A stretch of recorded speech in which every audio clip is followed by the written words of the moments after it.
Hello YouTube, my name is Dennis, and this is Average Gaming. Welcome back to the Monster Core Championship, Round 2, Level -1, once again joined by the fabulous Jacob. Hey Internet, how you doing? Alright, so today's matchups are, we got Animated Broom versus Goblin Warrior, Mitflit versus Skeleton Guard, Sprigjack versus Giant Centipede, and Giant Rat versus Zombie Shambler. First up, we have Animated Broom versus Goblin Warrior. I like the Goblin's chances in this. He does enough damage to bypass the darkness. I think the animated. I do too, but I think the Animated Broom is going to sweep. He is indeed going to be doing some sweeping. The first thing he's going to do on round 1 is sweep the leg. Oh. I forgot that this thing has a +5 athletics, so it is going to make a trip attempt. Helps if I target.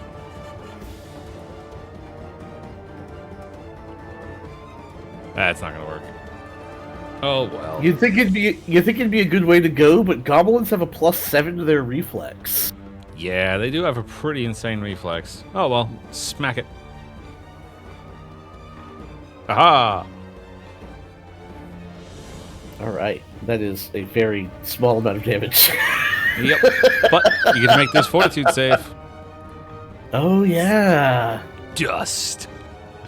The secret weapon of the broom. Alright, the goblin's good. Third strike. Ooh, lands a hit on the Impressive! Impressive! And fortitude again.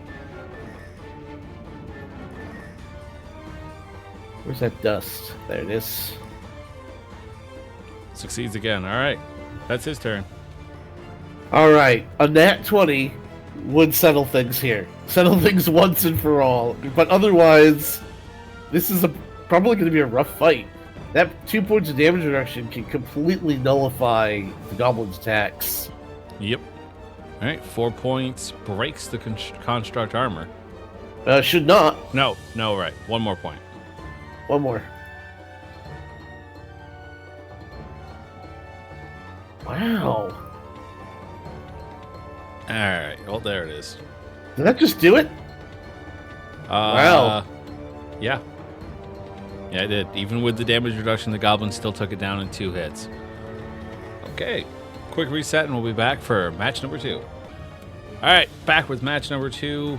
Once again, we're going to see what the broom can do. I think this time it's not going to bother with the trip attempt, and it's just going to start smacking with the bristles. Nope. Nope. Oh, critical miss on that one. And third one, nothing. Jeez. Okay. Wow. Okay, so I'm thinking we open up with a dog slice. Oh, and a hit.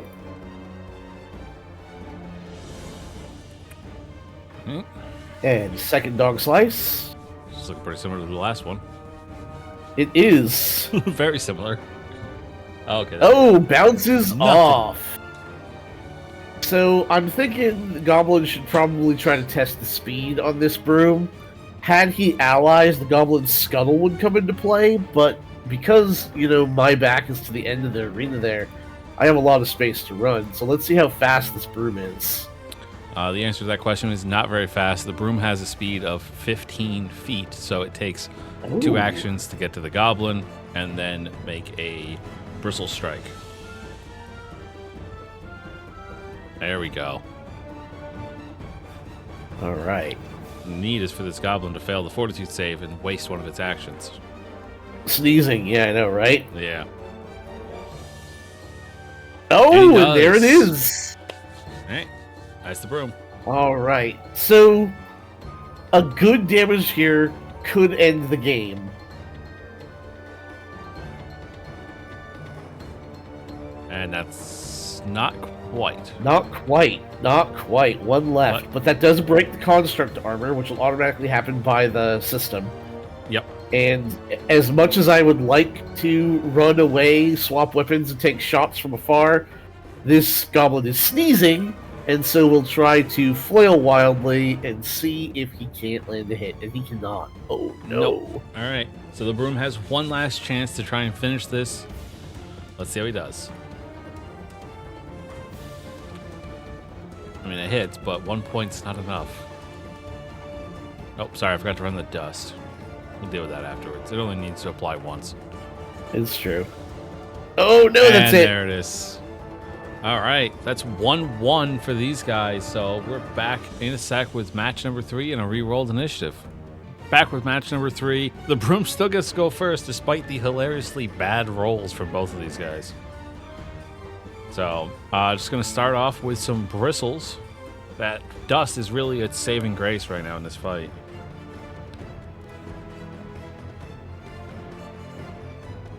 There we go. And third strike. Misses. Let's go ahead and get that dust save.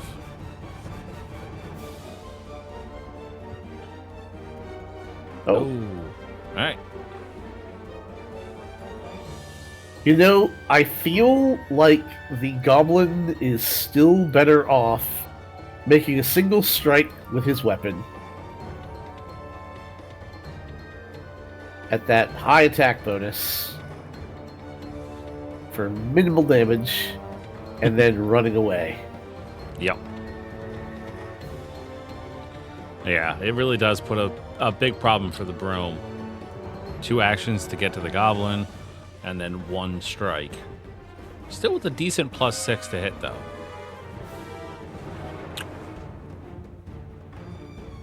Not this time. Not this time. So, I think it might be fair to use excellent tactics at this point. The goblin can move a full move away, spend an action to swap, which means he's changing his weapon array from his backstabber, which he puts away, to his short bow, which he draws, and then he can take shots. You're fishing for crits with that deadly, huh?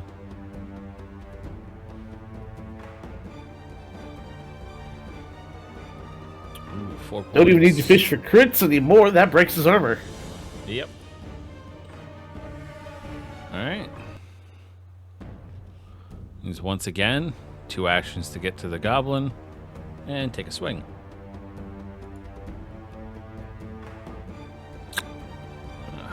Alright, goblin's turn. The goblin...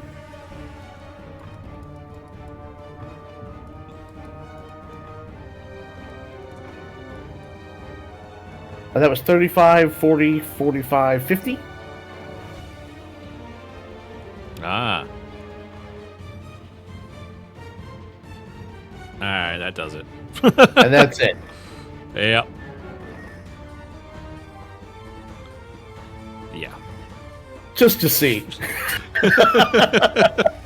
Alright, that does it for the animated broom who loses to the goblin warrior. Unfortunate. We'll be back in a sec with Mitflit versus Skeleton Guard. Alright, we're back with the next match. Mitflit versus Skeleton Guard, and we have the Mitflit going first.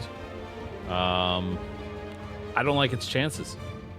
The natural Me neither. resistance I of really skeleton, do think it... Yeah, I really do think it's going to be a battle of the undead in the end. That slashing resistance from the skeleton is just really powerful. Yep. It is going to...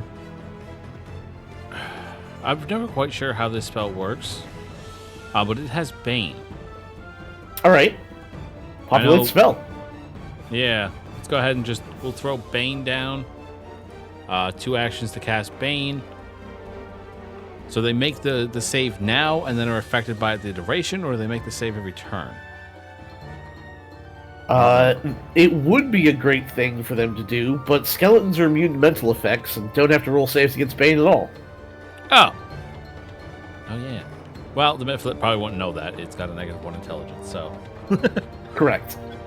That it's going to whip out its short sword.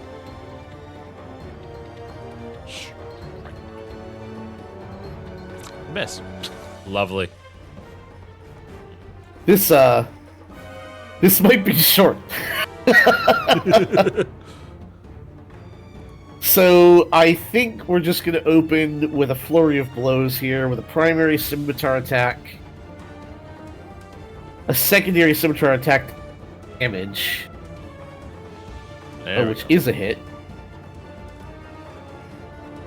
and then a tertiary claw in the hopes that that agile ability will allow us to capitalize on the negatives. Oh, and he made it! 6 points. Wow. Wow. Okay. Back in just a sec with round number 2.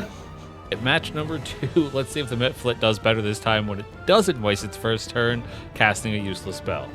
It is going to short sword. Second short sword. Wow. Okay. Now the question is it faster than a skeleton? Let's find out. I unfortunately have less distance to move than most other people because I'm further away. Let's go up here. Not only is a Mitflit not faster than a skeleton, it's not as fast as a skeleton. So it does gobble up an attack by running away, but that just means that the skeleton can walk up and roll a natural 1 and then follow that up with a hit with a scimitar. Oh, minimal damage. Minimal damage, but it will trigger vengeful anger. It does. So let's go ahead and just start swinging that short sword. Ooh.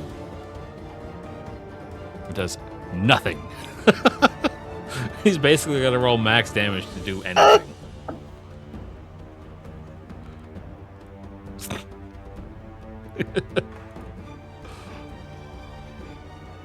Nada. Well, well, well. It has come down to this.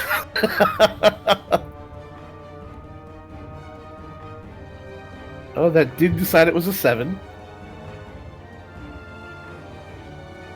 And that tertiary claw. Alright. Mostly gets to survive a bit longer to uselessly swing its sword around. Hey, there we go. Max damage. Ooh, bloody the skeleton, 1 hit. Yep. Second attack. Not max damage. No damage. And the third. Nothing. Okay, it's just wild swinging back and forth. Oh, that might be it. Oh, so very close. Let's bet on that +1 bonus to hit from the claw. Oh. Not quite. Alright, this is the Mitfit's last chance. There's no way the skeleton's going to miss all 3 attacks next turn.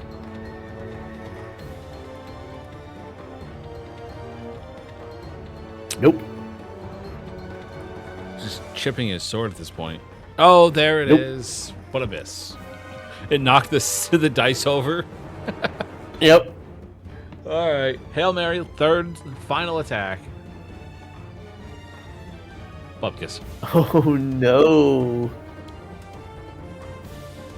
The undead are going to be an unstoppable tide here. I can just see it coming. Yep. There it is. Even All with minimum damage. That's the Mitflit.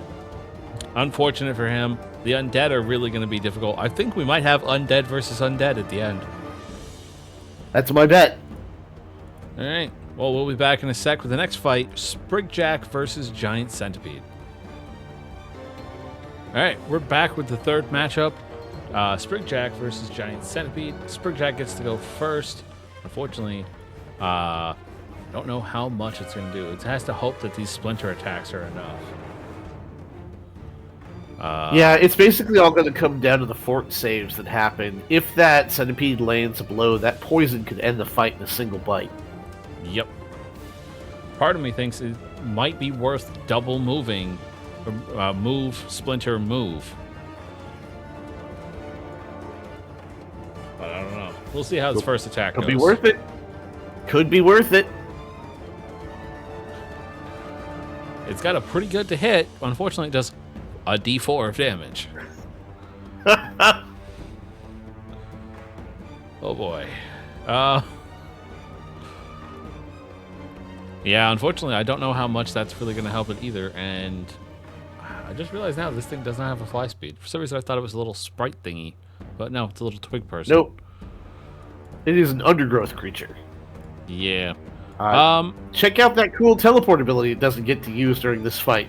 It doesn't get to use it at all. I may end up with different arenas in this. I haven't decided yet. For now, though, I think it's just going to double move itself away. I can't see. Stupid thing. That's 45. And that's 60. Oh, sorry, no. It doesn't get to go that far. I forgot. Its Correct. speed is 25. Okay. Alright, so the centipede chasing this thing down. It's going to have to spend 2 moves to keep up. And it all comes down to this hit. Nope. Ooh. All right. Springjack is still in this fight. Going in with another splinter. Again for 1 single point of damage. Oh. Hey, 6 more of those and you've got this in the bag. 6 more turns of running away. It's gonna come here. Alright.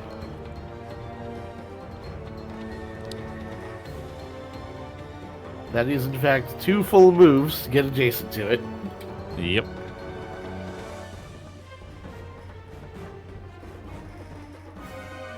Nope. It's getting real lucky that the centipede keeps missing. 1 dose of poison and this thing's kind of screwed. Its fort save's not great. Hey, there we go. Did 2 points this time. Oh. Alright. In 4th edition parlance, that would be bloodied. Yep. And then here. There we go. It's just 2 moves.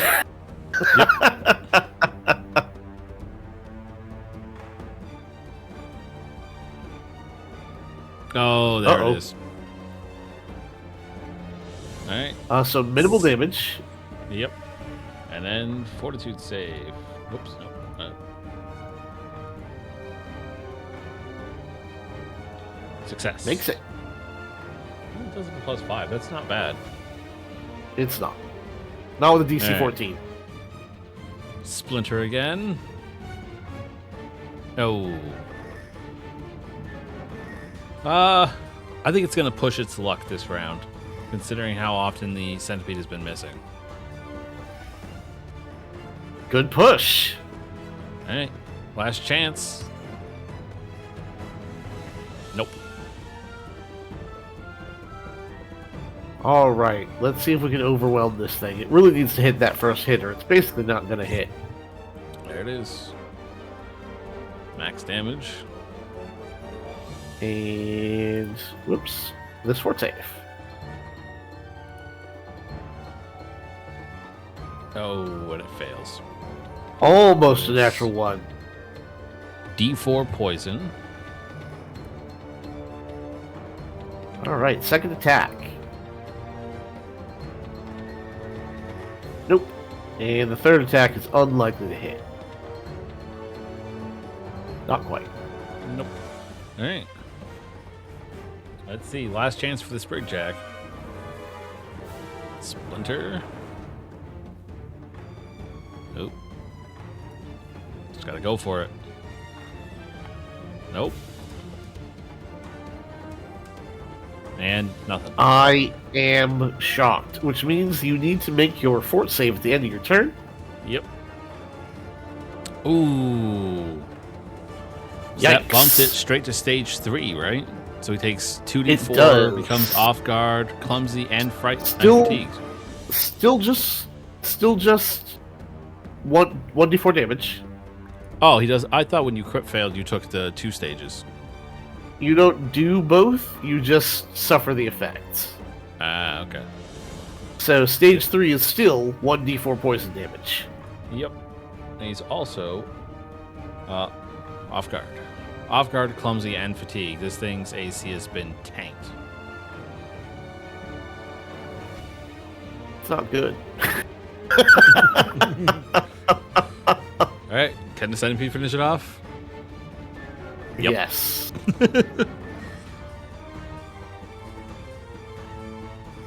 And a fort save. No, I thought that was selecting the token. Success this time. It does not raise the level of the poison. Good for you. It doesn't matter. Oh, that's it. Yep. Alright, that does it for the Sprigjack. But hey, he put up a pretty good fight and almost killed a centipede. Let's see if he can finish the job in match number 2.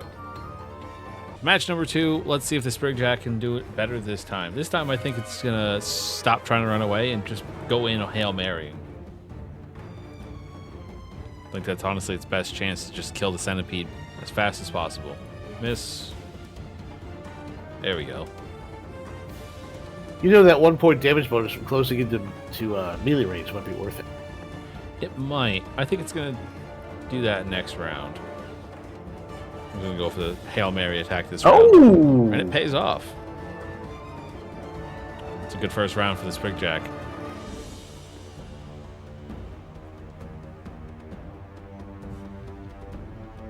It's an excellent first round for the Sprigjack.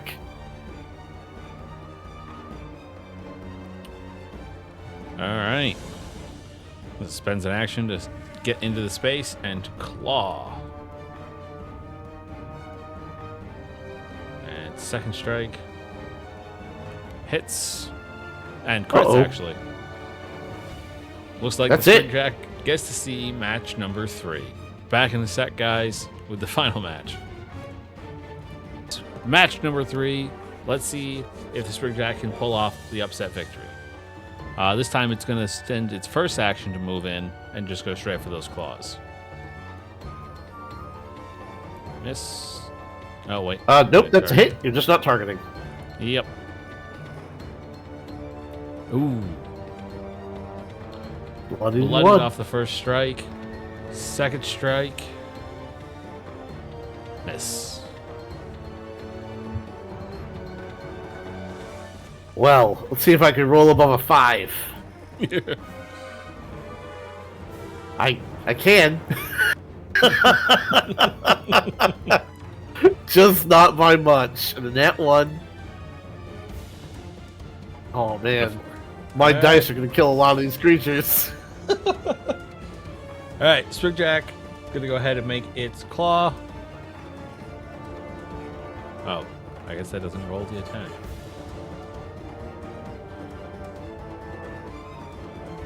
And that does that's it. The Sprigjack, in my opinion, pulls off the upset victory. Yeah, I thought going in the Centipede had a real good chance on that, but that pile of Fey hit points on the Sprigjack just makes them tough. Yep. Having 10 hit points compared to most other creatures really is difficult for everybody else. Alright, back in a sec, guys, for the final match of round 2, Giant Rat versus Zombie Shambler. Alright, we're back for the final match of round 2, Giant Rat versus Zombie Shambler, and the zombie gets to go first. So, the way that zombies work, despite the fact that you would basically always be better off trying to smash things with a second attack, zombies get a zombie with this fist strike, and if it hits, which it super does... Yeah, I think that's a dead rat. Oh, yep, dead rat. Instant dead rat. And then the zombie grabs it. Yeah, the zombie grabs the corpse and just starts eating at that point. Yep. All right, match number 2 Tasty coming at you in a brains. sec. Tasty brains.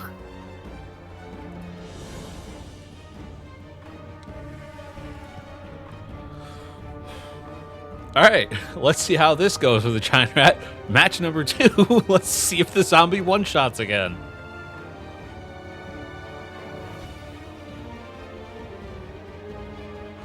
Yes. That is, without a doubt, our fastest match so far of the MCC. We'll be right back with the start of round number 3. We only have, let's see. We only have 3 more matches to go, guys. So next up, we have Goblin Warrior versus Skeleton Guard. Be back in just a sec. Oh, boy. All right. Round number 3, semifinals. Goblin Warrior versus Skeleton Guard. This could be ugly. Basically, the Goblin Warrior is 93% ineffective against the Skeleton Guard. The Skeleton Guard has about a 15% chance to one-shot the Goblin coming out the gate. But whoa.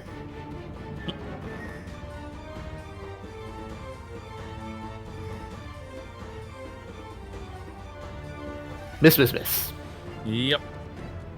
Now, unfortunately, if I remember correctly, a skeleton is just as fast as a goblin. So, just gonna swing that dog slicer. Nah, looking good. No damage. Nothing. Yep. Well, that's not great. Nope. Ooh, there's the hit. Pile of damage, killing the goblin instantly. All right. That's about how I expect things to go for the goblin, but we'll be back again with match number 2 in just a sec. We're back, match number 2. Let's see if things turn out differently, which I doubt.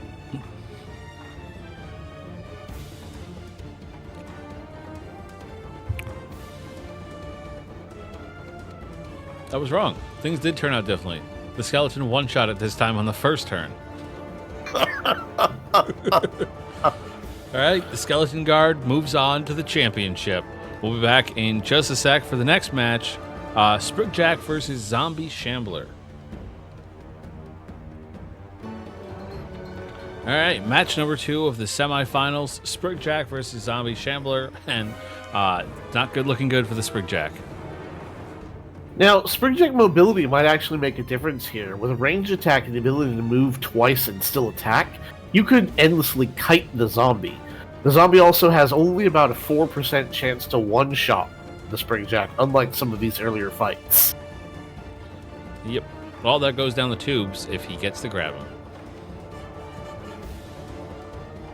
Ooh. Nope. And as a slowed creature, that's it for the zombie. Yep. All right, let's see if the Sprigjack can pull this off then. I'm going to open off with a Splinter.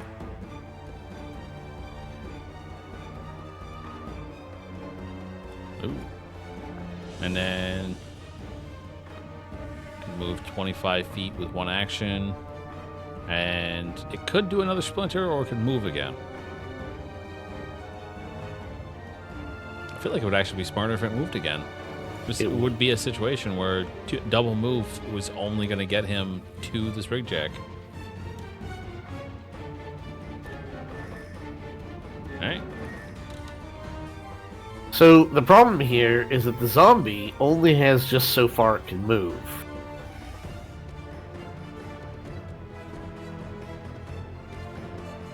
And that's its whole turn. That's its turn. But it's also now in the Sprigjack space, so it's just that little bit closer. But the Sprigjack has to open up with a claw, which does more damage. If it hits. Alright. Oops. Hit the wrong button. I just paused the game.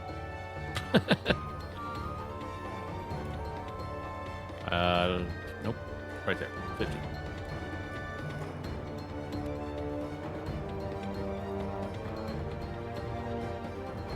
All right. Yeah, I actually don't think I moved enough last turn. See the problem here? Yep. Yeah, through this method, the Sprigjack could effectively always win. but I feel like that's cheap. So match 2 probably won't play out that way, but we're going to do that for the match 1. Miss. See, this is going to take a really long time if the damn guy doesn't hit. Unfortunately, navigating the turns is where he gets caught up.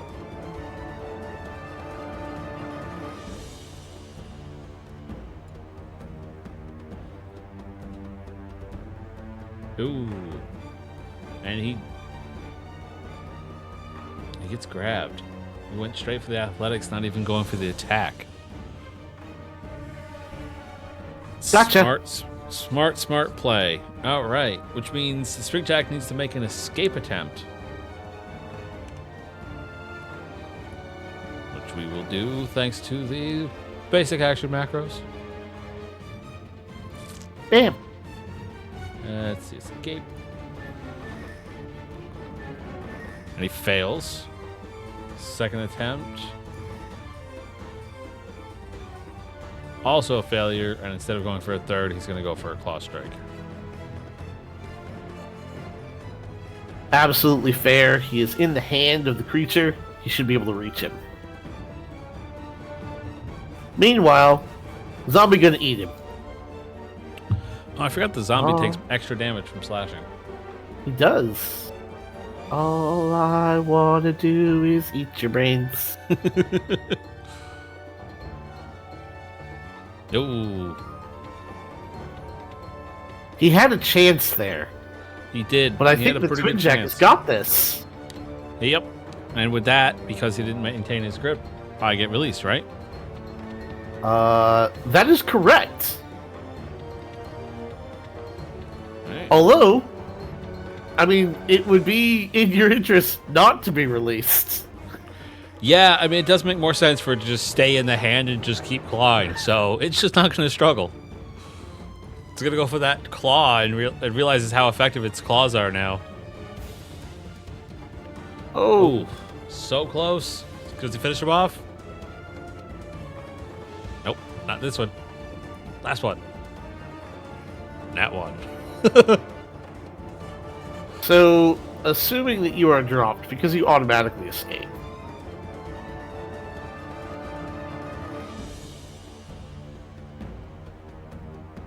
The zombie here, ooh, that shrank my whole window.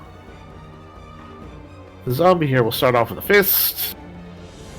Oh, nat 20. That does it. Oh, oops. Oh, yeah. Sprig Jack, toast. Flattened into the ground. All right. We'll be back in a sec for the next match. We're back with match number 2. Let's see how things turn out this time. Again, we have our most dangerous moment right at the start of the match, where if the zombie can hit with this fist, things go very badly. Oh, and there it is. Yep. And he All right. immediately uses his grab ability off the basic action macro. Yep. And fails. Fails. Good. All right.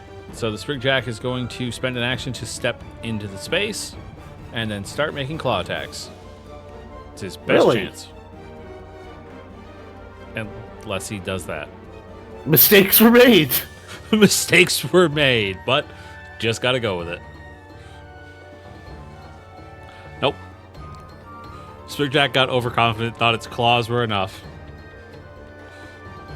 Oh, I will also natural one. And then we'll try the BAM.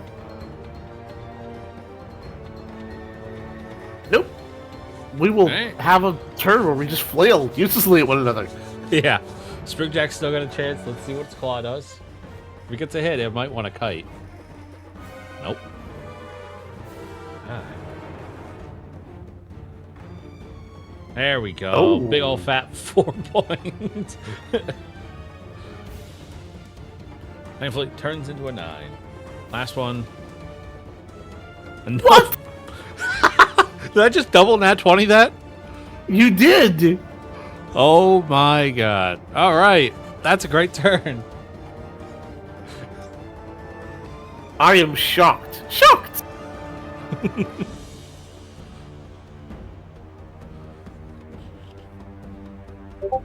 And there it is. That is one dead Sprig Jack, which means the last fight of the tournament for the level -1 is going to be the Battle of the Undead. We have Skeleton Guard versus Zombie Shambler. Back in just a sec, guys. All right, guys, here it is, the championship of the -1 bracket. Stumbled over my words there. Skeleton Guard versus Zombie Shambler. And the Skeleton gets to go first, and better hope he makes those hits with his scimitar. Otherwise, this is going to go very poorly.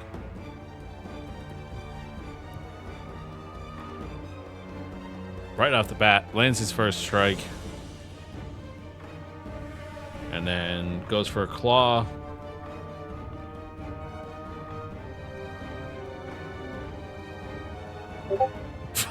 I'm surprised.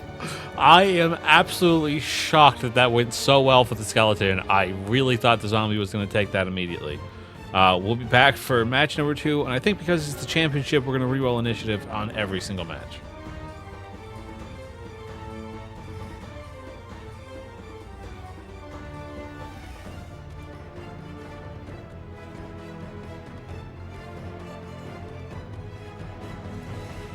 All right, hit points. Yep. And reroll initiative. Go. Wins again. Nope. No, it does not. Oh, no, it doesn't. Okay. All right, match number 2, and this time the Zombie gets to go first. So any touch from the zombie would smash a skeleton to pieces. The skeleton has to hit twice, but clearly any 2 hits is going to kill the zombie. I think the real trouble here is that these creatures would never attack each other in the wild, and we have necromancers screaming all over the championship from outside the ring. It's competing necromancers, obviously. Clearly. Nope. Wow. Oh, bad showing for the Zombie. Let's see if the Skeleton can pick up the slack. Miss. Go for the claw. Hit. And last claw. Nat 1. That opening needing only a 6 to hit the zombie's poor AC. Oh man.